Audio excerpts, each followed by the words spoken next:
मुलांची फर्माईश होती की त्यांना मोमोज खायचे आहेत. ठेल्यावरच्या मोमोजचे हायजीनचे व्हिडिओ पाहून असं वाटतं की ते बाहेरचे न खाल्लेलेच बरे.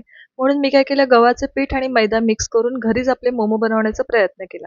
मोमोज हा असा प्रकार आहे ना, जो फक्त वर्षातून एकदा किंवा दोनदाच बनतो आणि शक्यतो चिकन मोमोज बनवतात, कारण व्हेज मोमोज ना तितके काही टेस्टी नाही लागत. तर इथे कोबी, गाजर, कोथिंबीर, कांदा, चिकनचे पीसेस एकदम बारीक-बारीक केलेले आहेत. त्याच्यामध्ये काळी मिरी पूड, मीठ आणि फक्त सोया सॉस आणि थोडंसं तेल टाकलेलं आहे आणि हे मिश्रण असं बनवून घेतलेलं आहे. काही जण हे मिश्रण शिजवतात, पण खरं तर त्याची गरज नाही आहे. आणि वेळ वाचवण्यासाठी एक मोठी चपाती लाटली आणि जसं आपण पुऱ्या कापतो ना, तशा पुऱ्या कापलेल्या आहेत.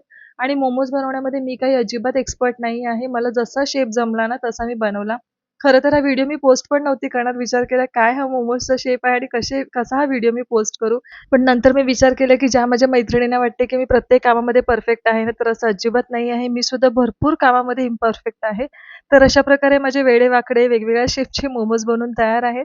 तर तिथे साईडला मी कढईमध्ये सुद्धा पाणी गरम करायला ठेवलेलं होतं आणि हे इडलीचं स्टीमर आहे, जे 3 in 1 आहे. त्याच्यामुळे मोमोज, इडली वगैरे बनवण्यासाठी ना खूप कन्व्हिनियंट आहे. हे मोमोजची प्लेट याच्यामध्ये ठेवली आणि जवळ-जवळ 15 मिनिटं शिजवून घेतले, कारण चिकन कच्चं होतं ना म्हणून. तर इथे ही दुसरी मोमोजची प्लेट मी बनवली ना, दुसरी बॅच, ती खूपच छान झाली. आणि मोमोजचं असंच आहे, की ते जर आपण बनवायला घेतले ना, तर शेवट-शेवटला जसं पीठ संपत जातं ना, तसं-तसं त्याचा शेप चांगला होत जातो.